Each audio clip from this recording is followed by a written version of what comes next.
Hello bachcho, let's read the question. What the question says. Suppose the circuit has a resistance of 15 ohm. Obtain the average power transferred to each element of the circuit and the total power absorbed. And the data is given.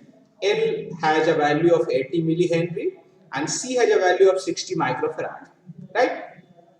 And the VRMS is 230 volt and frequency is 50 hertz. So the resistance of the circuit is negligible. It is given.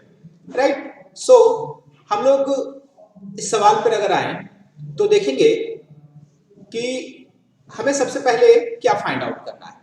हमें सबसे पहले find out करना है कि omega की value क्या होगी। की कॉन्सेप्ट पे आते हैं हम लोग बच्चों, क्योंकि ओमेगा बिना निकाले हम लोग एक्सएल और एक्सी नहीं निकाल सकते। तो ओमेगा की वैल्यू हम लोग देखते हैं कि क्या होगी। ओमेगा की वैल्यू 2 पाई एफ हो जाएगी and this will be 2 pi into F की वैल्यू हमारे पास 50 दी हुई है, so it will B 100 pi hertz. This is omega, right. So now term of कि हम लोग जेड की वैल्यू निकाले। What is the impedance, impedance की वैल्यू क्या होगी।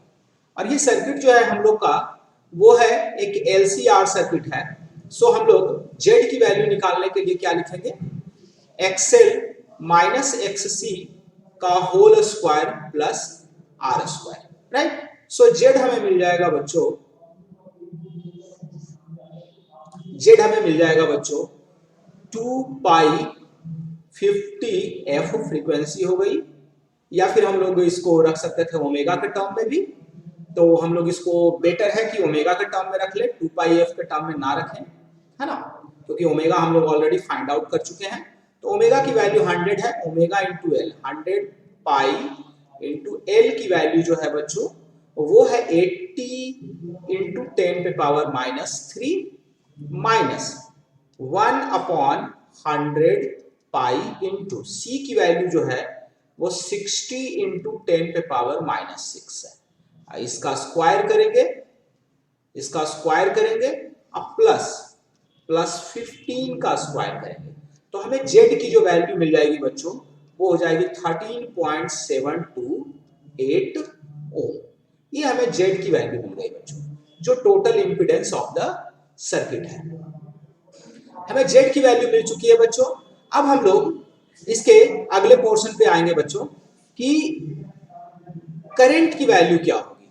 तो आरएमएस वैल्यू ऑफ करंट अगर हम देखें बच्चों तो it will be V RMS upon Z.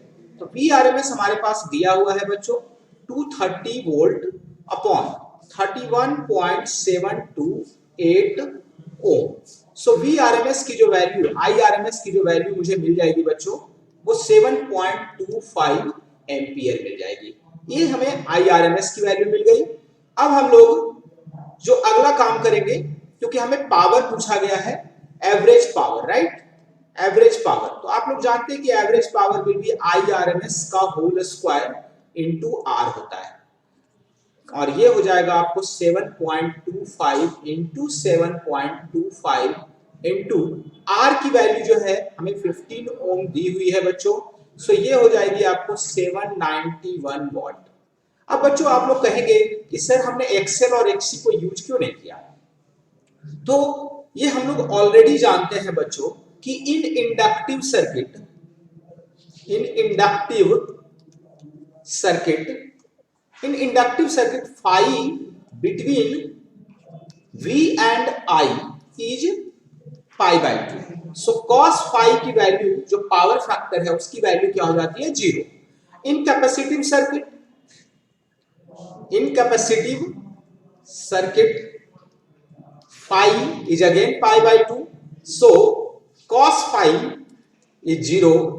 सो हम लोग कह सकते हैं बच्चों कि PL is 0, PC is 0 and P in resistive circuit is given 791 watt। So this is our answer। Thank you। Hopefully आप सभी को समझ में आया होगा बच्चों। All the very best।